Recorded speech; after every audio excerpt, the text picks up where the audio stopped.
Hello, everyone, and welcome to this Cartier Women's Initiative webinar.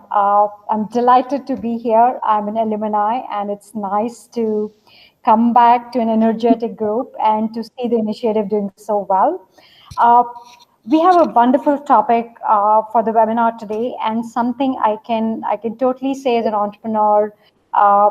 Whichever stage of the company you are in, you will be forever be investing a lot of time in building your teams. So we are here to talk about how to create the dream team and lead. Uh, all you wonderful entrepreneurs, congratulations! You are in a beautiful place, and you're part of the wonderful initiative, the Cartier Women's Initiative.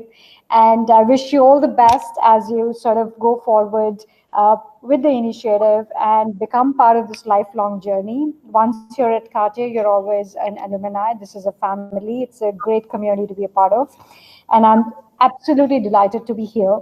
And what I would like to do is uh, hear a little bit about you so that everyone gets to know, quickly about you and your company and what you're trying to achieve. And then we jump on to the topic of the discussion today. And we would like to make this very, very interactive, where each one of you brings in your experience of building your company, building your startup, building teams, co-founders, a whole lot of complexity there, but it also a whole lot of fun and something very, very relevant to every entrepreneur in the room.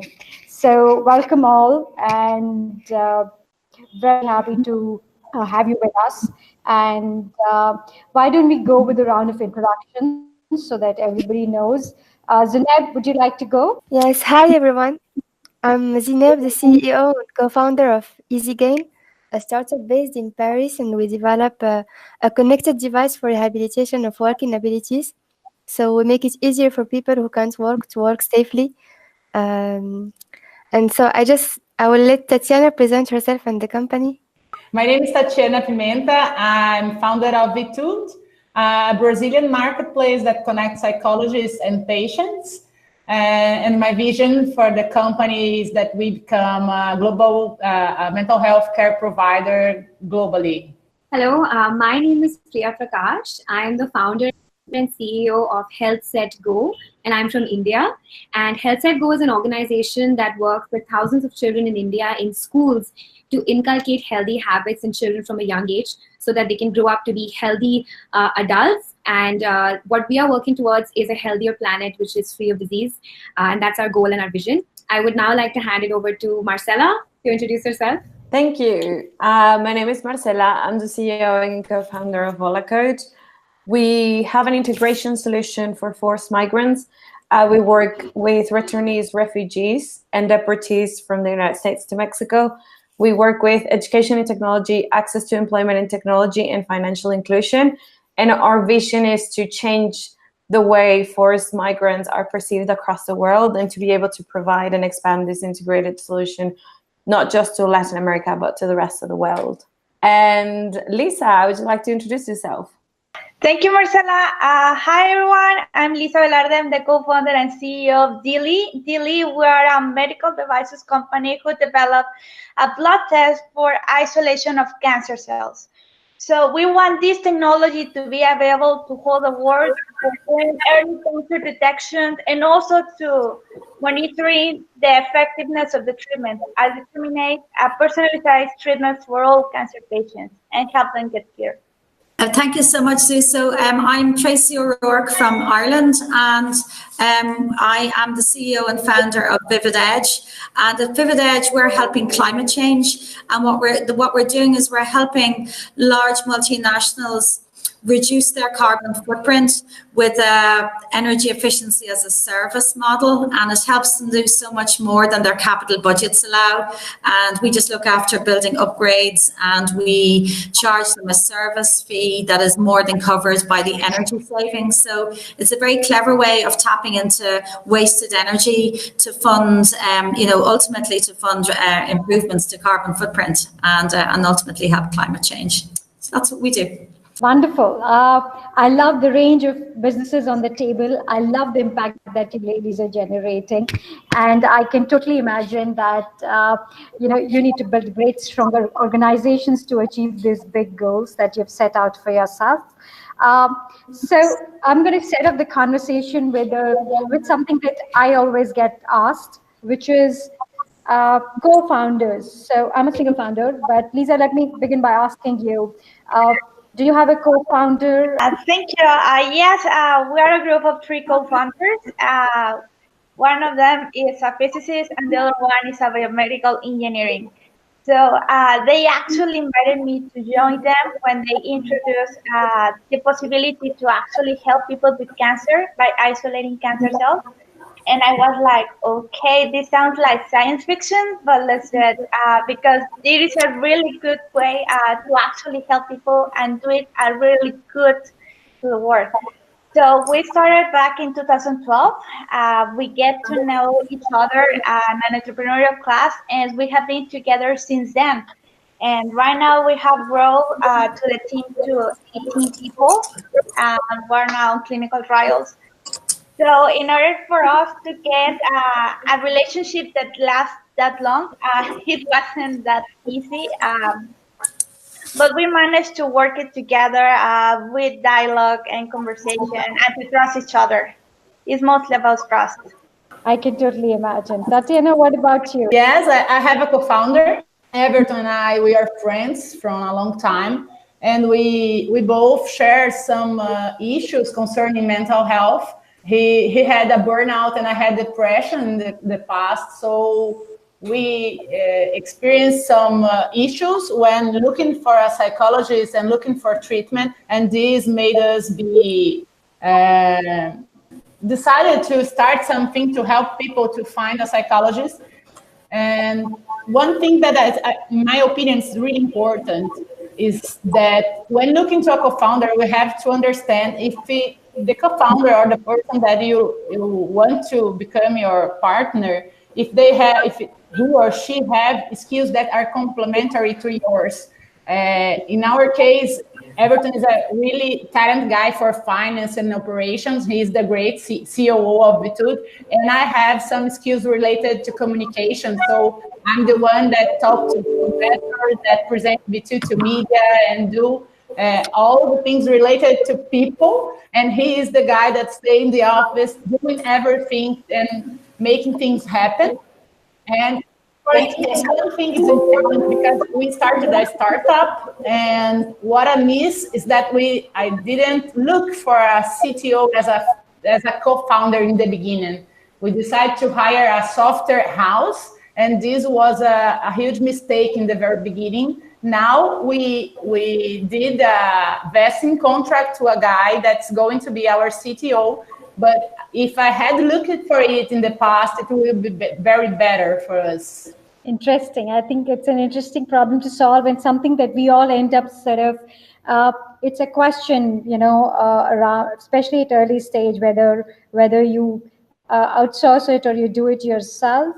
But as I move forward in my own journey, I learned that owning your product at an early stage is always a great idea. It's more difficult, but it's something we learn along the way. Tracy, coming to you, how's it been for you and early teens and co-founders? So when I was bringing a model that I had come across in financial services and aircraft leasing to a new sector, energy efficiency, and I knew nobody in this sector and knew nothing about it. I was just interested in it. So I had to immerse myself in this new sector, attending seminars and meeting advisors. And I just really spent a whole year, getting to know this sector, a huge amount of research. And during that time, I was introduced to my two co-founders. Emer was introduced to me through KPMG, who are my advisors. And then Emer is our chief financial officer, and she's fantastic. She has a huge amount of energy. I actually feel that the cultural fit is so important, and values. So Emer shares with me a passion for doing something worthwhile, as well as building a commercial organisation. We wanted to do both. She has oodles of integrity, she's flexible, she's imaginative, all of these things that I felt I wanted, you know, a positive, upbeat person.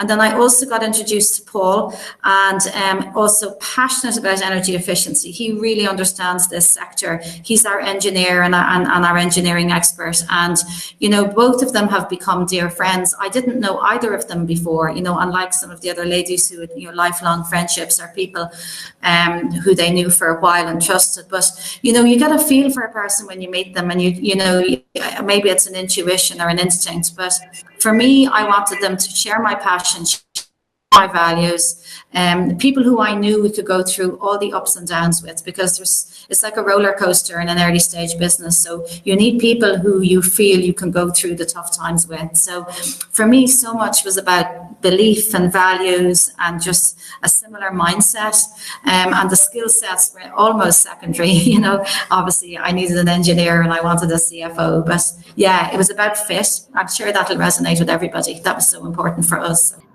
Liza, I'm going to pop the next question, you know, stemming from what Tracy just shared with us around conflicts and co-founder conflict. How do you manage that? Well, first of all, the most reason that startup fails is because conflicts with co-founders, right? So the main issue is communication and trust. You need to get, even if you're really angry with with your co-founder that you want to kill her, or I don't know, you really need to know that everyone wants the same thing. Everyone wants the company to succeed. So even if one has another strong point of view that is different from you, you need to really cool down, take it off, put your ego aside, and then think what's better for the company.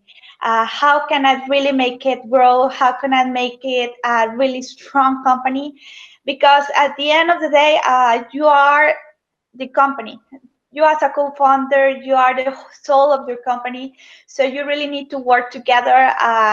You need to trust that your co-founders is also doing what they think is the best for the company. And when you find something that is not right, try to discuss it in private and then move on to apply it. I think that's wonderful advice. I think something that's easier said than done, because when we are in the middle of busy days and difficult days, we sometimes forget these small things. But I guess that's how companies get built. You don't come back. You don't grow up with this knowledge. As you build your companies, these things emerge every single day. You know, I want to talk a little bit about some of the mistakes we all have made. So whether it is hiring the non-cultural fit, or hiring somebody who's very, very big in the industry, hiring for names and influence versus the right fit. Zineb, are there any hiring mistakes you've made? Yeah, so last year we've hired a business profile. He was in paper. He was really excellent in paper. And when he came to the interview, he was like, "I'm joining a startup with a startup mood. People think that it's cool and fun, and they don't see the hard parts of working in a startup because we are a small team, so we need to work hard and be serious." And I think a mistake we've done is that I didn't call precedent employers. I think it's really, really important to call precedent employers to see and check if this person is good, okay, if there are any personal problems with the precedent teams. And yeah, if I have any advice to give, is to call employers before hiring the person. Brilliant advice. Tatiana, what would you like to say about that? Have you had a similar experience? Yes, really similar. And I learned a lot. Last year, I hired a marketing analyst, and that she was a referral from a friend. And I believe that because it was an indication by a person that I trusted, my filters were softened. I was slow to see the problem that this person was causing to the company. She stayed with us almost 1 year, 10 months. And in fact, this thing was only clear when we did a team building activity at acceleration program and Facebook when we were from August to December. And in an activity, she said that she didn't like people. And okay, we work with people. How could I have a person with this feeling and total disconnection with the values that we believe in Vittude? When I decided to fire her, she quit herself in the same month. So it was at least good because we had a lot of taxes here in Brazil when we fire someone. But I didn't realize that the evil was already done because the whole staff was contaminated. And I had to fire 3 guys and the other ones asked to quit also. So I have almost a 100% turnover in 3 months. It was really bad for us, but I learned a lot because I understand that I have to fire fast when I understand that this person or this employee doesn't fit with our values. And one thing is that I have to not trust only in the recommendation, but look if people that we are interviewing have the fit we want, if they have the values that the company share, and look for their moment of life. As Zineb said, we have a lot of hard work when working in startups, not the beautiful thing also. We have to work hard because we have a small team. So people who want to work at a startup should understand this. And this is my advice: fire fast and hire slow. I think it's brilliant advice. And I don't know one entrepreneur who's not gone through this. And this brings us to our own leadership skills, because there are times when we question it. Priya, I'm going to ask you about what do you think are the leadership skills that entrepreneurs need when they're building their teams up? So I think the first skill that as an entrepreneur I need to have is, first of all, to believe in myself before I start leading other people. I think there are many moments, and I'm a sole founder, so there are many moments that are full of self-doubt, that you might struggle, that you might not see the light at the end of the tunnel, and you might feel like giving up. But then you just need to walk in every day with the same attitude, no matter how bad that day is. And I think as entrepreneurs, we have more hard days than easy days.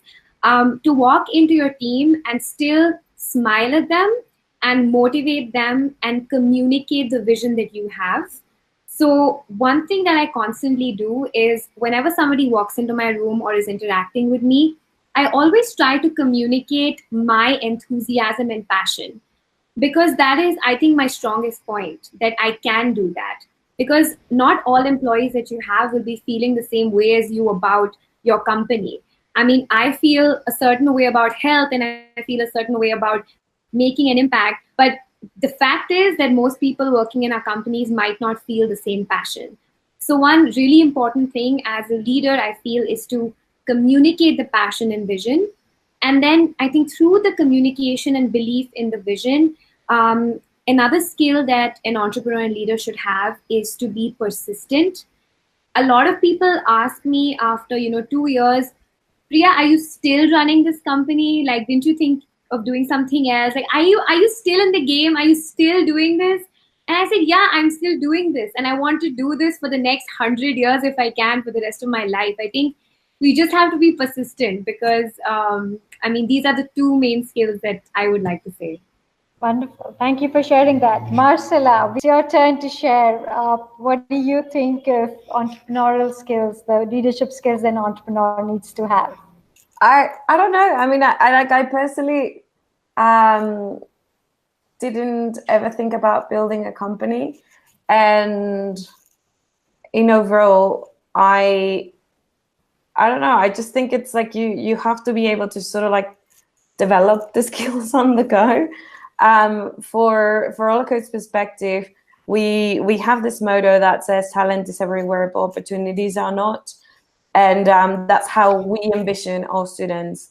And I think that's the same way we treat ourselves. Like, we've never hired anyone that meets all the criteria, but we think, oh, they have potential to learn this. So I think for me, the most important skill would be be able to learn. And I'm very open with my team. I always tell them, like, I don't know what to do. Like, I don't know how to do this. And I think being super open and honest about what you don't know and like what you want to learn, it's very relevant. I don't know. I think being very, very honest about your capabilities. It's like we do tend to take on a little bit more work than we should. And we just have to realize that sometimes we can't. Very well said, because I think some of the best entrepreneurs they're quite honest and humble about who they are, and they use their strength, but they also have very steep learning curves. They pick up very, very fast. Tracy, I'm going to come back to you about what do you look for when you are hiring? Well, for me, it's probably similarly touching on what I was looking for when we brought our co-founders on board. So it has to be a positive attitude.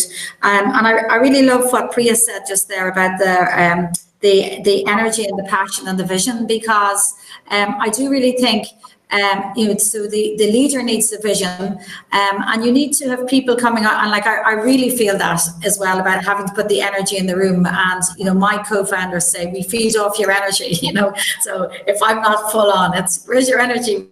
We need to feed off us. But so you want a team who's going to respond to that, and it's about people who who you feel will be excited to join your journey with you. I think my CFO and I also, but she really believes strongly in doing these, the psychometric tests you do, the personality profiles, and people use them as a tool. But the single most important thing we have decided is to have somebody with a positive outlook, somebody who will see the glass half full, not the glass half empty. And we talked here about how a bad apple in a team can have an impact on the whole team. You cannot let a bad apple in. And in my mind, that translates to somebody who will see the negative side of a situation. So I think if you only ever did one test, is this person a negative or a positive person in their outlook? And we only want to get people who will be prepared to see the positive. And I think that's a good way to find the good apples. Otherwise, you need flexibility. Some people are terribly rigid, and there's no room for that on an entrepreneurial journey. We don't know. We know where we're going. We have no idea how we're getting there. And if we think we do, we're probably wrong. So we cannot set out a clear path for our team coming in, and we cannot set out clear roles. It's blurred. So we need people who are comfortable in that environment, people who are flexible, and people who are prepared for a bumpy ride, actually. And what you give them in advance is something that's exciting, a passion, a vision, and that's very important that we give that, I think, as leaders. So I think they're terribly intertwined, what the leader brings and then what the skills the person needs coming in. They have to connect. So that's what I think. Tatiana, is that how you feel as well? Is that your experience as well? And one thing that I look today is if people want to learn and how they lead with the idea of learning new things, because we are doing something so new that we need to understand that we have to learn every day. So what I look for today is if people have bright in the eyes, and they have that desire to make something different, and if they have the desire to make a difference in their country, and if they want to build a startup and help me scaling this. Super. Adaptability and learnability. Zineb, what's your perspective here? What's your experience been like? Yeah, I love people who come to the interview and just show passion. They love the project, not only the fact that they are doing development, IT development, business development, other things, but loving the project, because in every day there are hard times, and people need to be passionate to overcome these hard times and to make the project bigger and more important. And what Priya said earlier was very true. Is that we as leaders need to have a big smile wherever is the situation and whatever are the problems. So just hire people with passion, serious, and honesty. Honesty is very important, and if they have flaws, they will learn and grow, but be honest and passionate. Very well said. I think the simplest things are the hardest, and it's amazing when you find people who are authentic and who are great energy fit for your teams. I have benefited a lot, having team members who pick you up, who add to the energy of your company. This brings me to the culture question, something again very hard to articulate, but very, very important as companies get built. And I don't know a single company which sort of doesn't sort of dabble in trying to find a culture fit for themselves. Marcela, how do you build culture? How do you sort of define the culture? How do you build talent and culture together? Well, I think this builds up very perfectly with what everyone said. Like, it's really hard to find the right people. And then when you find them, like, how do you retain them? Well, I think part of it is like when you hire them, like based on like what a lot of like my colleagues that said, it's like when you have like a very shared vision, it's a little bit easier to build on. So for Hola Code's perspective, so I think a lot of people resonates with the mission that we work with, because we work with forced migration, and a lot of people feel empathy, feel like they want to do something, and they feel a little bit helpless about the subject. And by joining us, they feel like they can be part of the conversation and be part of the change. But how do you ensure that like it's not just like being part of the conversation and being part of the change is sufficient? So we've built a lot of different tools and resources in Hola Code to ensure that our culture is built. And we're, like everyone's saying, you're doing something unique and you're starting from scratch. So how do you do it? And I think a huge thing for us has been that we have a very diverse team. We have tech mentors from San Francisco, from Kenya, from all over the world. We have people with 2-3 different cultural identities. So we try to celebrate all of their different, important, relevant days. We also have mental health days off, like no questions asked.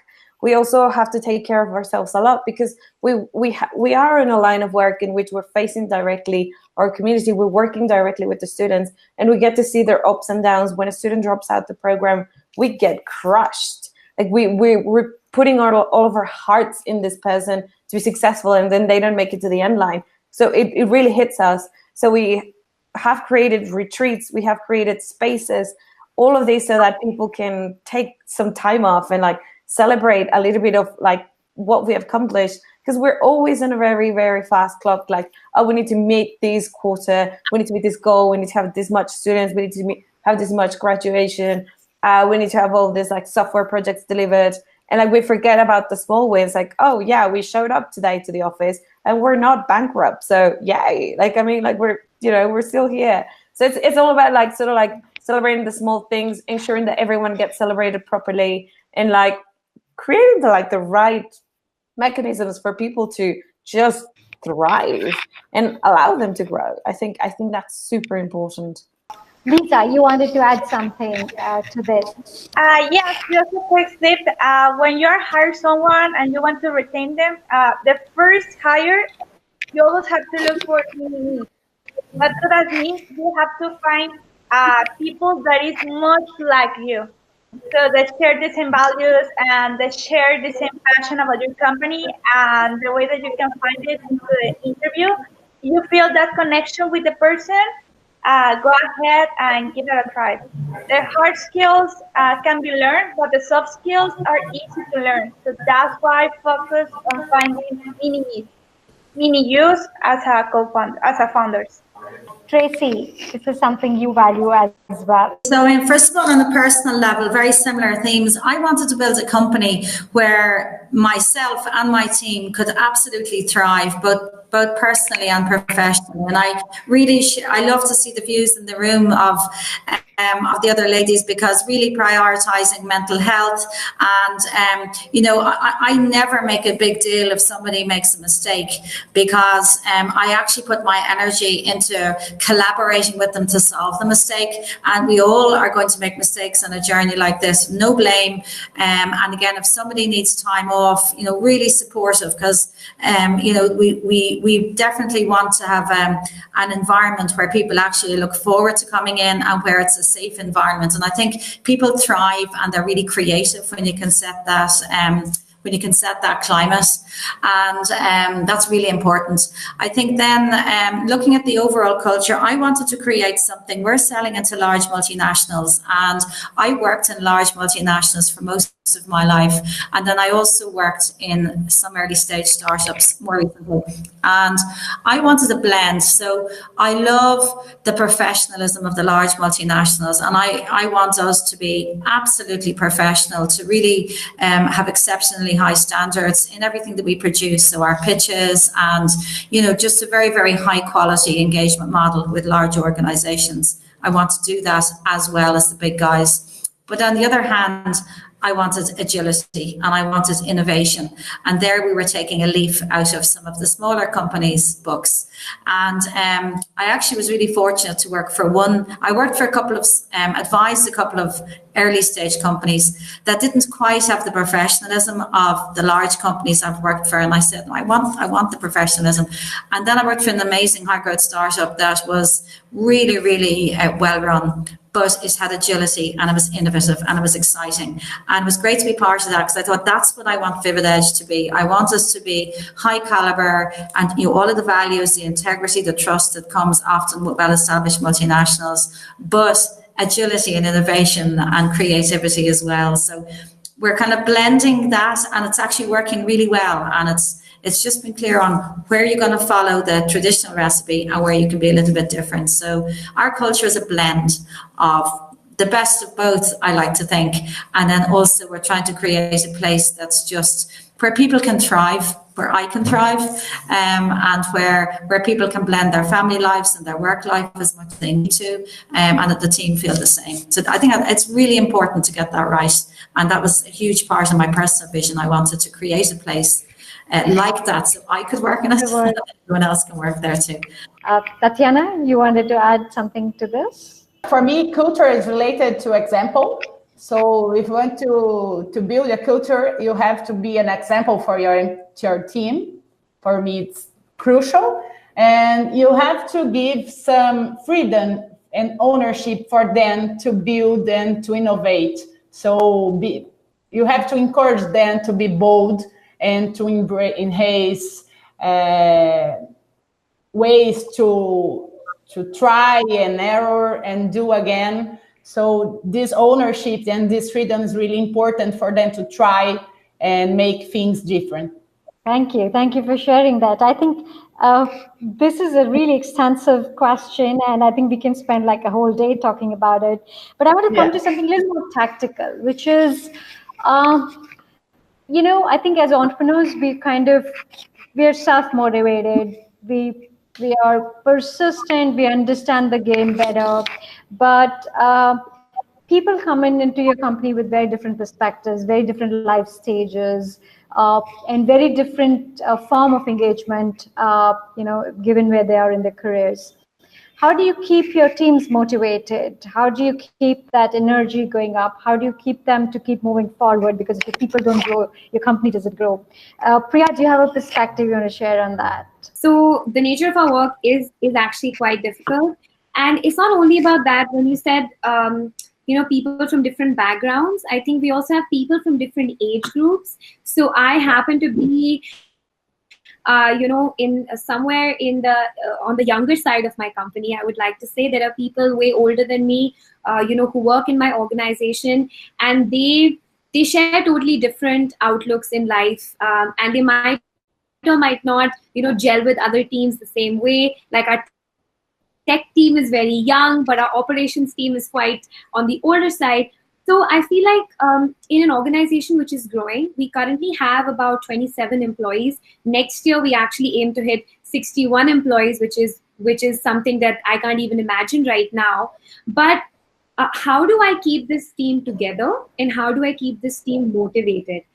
I think last year, one amazing thing that we started were monthly town halls. And this is something that, I would like to share as a really good tool that I had, constituted, because a lot of times I'm traveling. A lot of times I am out there pitching to clients, talking about my organization. Even I'm not there in the office all the time. My operations team is traveling the whole time. They're not there in office. The tech team doesn't know what's going on. In the finance team, it's people just go into their own silos during the month, and they don't end up interacting with each other that much. So a town hall every month, I think, is very motivating. People get to, interact with each other. I make sure I am always there. And I spend the first half just talking about everything we've achieved. So that really motivates the company. A lot of times that I go and I represent myself in any forum. We just got selected for Cartier, so people were super motivated by that. And, people want to feel like they're going somewhere, and they're going somewhere together. So I think those town halls really, really are a part of the calendar. Each town hall, there is one team that takes control of the town hall. So we have, the operations team doing the town hall, or the tech team doing the town hall, or, one of our other teams. So that gives people the sense of ownership, a date that they can look forward to, a time we can all come together and motivate each other. So I think that has been something that's really, really worked out for me in my organization as the team grows. Wonderful. I think getting everyone together under the same roof, having an all hands, is just a big booster. And I guess people get a little perspective about what everyone's pulling together. I'm a big fan of that. Zineb, you wanted to add something to this? Yes, just in place of team events, I need to keep people motivated. They need to do interesting things. So make them work in interesting things, and also make them see what impact do their work have on the world. So, for example, for us, we have IT developers who develop an app for patients who need rehabilitation. And sometimes they go and see patients using the app. And it's very important not to separate business teams and the development teams, and make everyone see the impact he has. He really has. Like you said right now, Zineb, that you have to make them do interesting things. So I'm also a fitness trainer. I've learned how to do a lot of weightlifting and fitness activities. So sometimes my team really hates me, but I make them all work out together, or I make them all do something that kind of makes them sweat together, but that also makes them really bond with each other. And since we're a health company, once a month, I like to incorporate the health piece as well. So that's something that really bonds them. Lovely. That's a great idea. And maybe I'm going to try something like that with my team. Don't tell them yet. Marcela, what's your experience been like? What are the tools and tips that you've been using in your company? Well, I think one thing that we do have to be very honest is in an early stage of a startup, anyone that joins your team is taking a huge risk. Especially because we have a lot of developers, software engineers, and they could be earning 5 times what they're earning in a startup. So we can talk about how you can give them parts of your company or different economic incentives that are in plenty of books. But I think a very interesting thing to do is literally think about why is someone joining your company, and besides the mission, because I think Holacode's mission resonates to a lot of people that joins the team. That's the initial step. But then what is it that they want to do? Where do they want to grow? And one of the cool things that we do is that because we're new, we're a year and a half, well, a little bit less. But there's a lot of areas to be grown and being created in the company. So we allow people to sort of start creating their own job feature description, and what do you want to do, and how are you going to get there, and what sort of training do you need? So we provide it, and we ensure that people are earning the right skill set. So we're always allowing people to just do a lot of things that they want to do, because a lot of them are not going to stay with us forever, and that's acceptable. If they want to go do an MBA, they want to start their own company, I'm going to be super happy. I want to ensure the time that they spend with us Like they were learning something and they were growing, and then we were growing together. So we're very open about this sort of thing. I think like the Hola code culture is very sort of like informal. So we're not very strict about things. So like people are very comfortable about making mistakes and very open, and we just discuss it. And like there's a rule in the team in which we have to ask for help for someone at least 3 times a week. So I think that's something that is very relevant. And like people force themselves to just like ask for help, even if they don't need it, we force them. So they just get into the habit of it. And also it's just like a really fun place to work at. Like we have Friday margaritas. And I know that sounds like, oh, you just get drunk at work on Friday, but I don't think it's about that. It's like, you know, someone in our team used to be a bartender and she loves creating drinks. And like we just do this like small space in which instead of going through our Excel spreadsheets or these like lines of code on a Friday night that are super heavy, we just like hang out, do it for a little bit chilled, and we meet our goals in a more relaxed and fun way. And people feel like it's not as stressful, it's not as horrible. And it can be reflected, like, you know, every time I go and do a pitch with investors, like my team sends me text messages and they say like, oh, please get some money so we can keep doing what we're doing, because like we don't want to lose our jobs. So I think making it fun is a huge thing. Like I love to come to work, but you know, it's my company, so I can easily say that. But like I want to make sure that everyone else that comes to work has the same experience, even if they're just going to be with us for 5 months. That's okay. Like they should love their time in Hola Code. And we're not like sort of like holding on and making sure they never leave us. Like if they thrive, they're thriving with us, so that's fine. That sounds really exciting, and I think we all want to come to a happy workplace, but we also want to do good work. I think yeah, it's brilliant, and I know I'm going to sort of play a little bit of devil's advocate here, though. I think one of the challenges. I built my first company when I was 21, and I was very young and hiring people who were much older than me, and mostly men. And a lot of people would always think that, you know, maybe there's another boss who's going to come and interview them. Priya, you're also a pretty young entrepreneur. Have you faced any stereotypes, or has there ever been a pushback when you're sort of either, you know, building your team or going and talking to customers, or you know, any of those things? It's so funny to hear you say that you had that experience, because I had the exact same experience. I've had people walking into interviews and literally having no filter on what they say and just saying, oh, I expected you to be much older, or oh, who else is coming for the interview? That sometimes they just don't believe that me as a woman, or me as, more importantly, a young woman, can actually run a company. I think coming from a country like India, and I think India has made tremendous progress in standing up for women, but there's still a lot of stereotyping deep within our system. And so whenever I go and the people I deal with governments.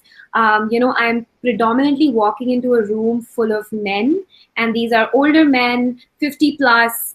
They're not used to seeing a young 27-year-old girl walk in and tell them how to run their city's healthcare program. But I mean, you know, I used to be so intimidated by this whole process, and I think I applied those stereotypes to myself initially. I used to feel very intimidated. I always felt like when I was going for an important meeting, I had to have a male colleague with me just to make me seem more substantial. And then I think after I really started, you know, believing in myself and what I was doing, I stopped feeling that way. And now I walk in everywhere with confidence. I mean, I'm just, when people look at me and they see how I am talking about myself and my company, I think they stop thinking that way as well. When you are projecting stereotype on yourself, that is when other people look at you with that stereotype. The moment you're a confident person and you go and you say what you need to say, I think people stop discriminating whether you're a woman or a man. They listen to the content of what you speak. And as a woman, that's been very empowering for me to believe in myself. And the more people see young women starting businesses in India, and even across the world. All of you, I think with this webinar as well, we are breaking stereotypes and we are setting a huge example. Very well said. I used to wear fake glasses to look serious in meetings, when I was much younger, and now I need to wear them for real, and I don't. So, listen, ladies, I think we're almost at the end of this. Before we wrap up, I'd like you guys to share one quick tip, a Twitter style tip, which you would like other people, other entrepreneurs who are building great companies, who are thinking about, building great teams, winning teams. What would that one tip be? Let's start with you, Zineb. Yeah, just spread energy to the team and make every single one grow in your team, because you're in the same boat, so you need to be well accompanied. Yeah, I think have a vision of the environment that you want to create. A really clear vision. What does it feel like to work there when you come in the morning? And all of the attributes that you would want in a thriving team. I think diversity is really important. And then when you're building the team, how well do these people connect with that vision? So it has to start with the vision, I think. My tip, especially for the women, it's believe in yourself. Sometimes we don't believe in us, and be resilient, because we are not in a sprinting. It's almost close to a marathon than a sprint. So believe in yourself and be resilient. My tip for building a winning startup team would be that find people who believe in your dream, or make people believe in your dream. They all go hand in hand, but the moment everybody has a purpose, I think you're going to have a winning startup team. I would say be very honest and be transparent about who you are, because I heard a lot about some of my colleagues talking about you have to inject the energy, and you're the energy, but I don't have that energy all the time. So I do tell them hey, I'm feeling really low, or I'm feeling really down, or what's going.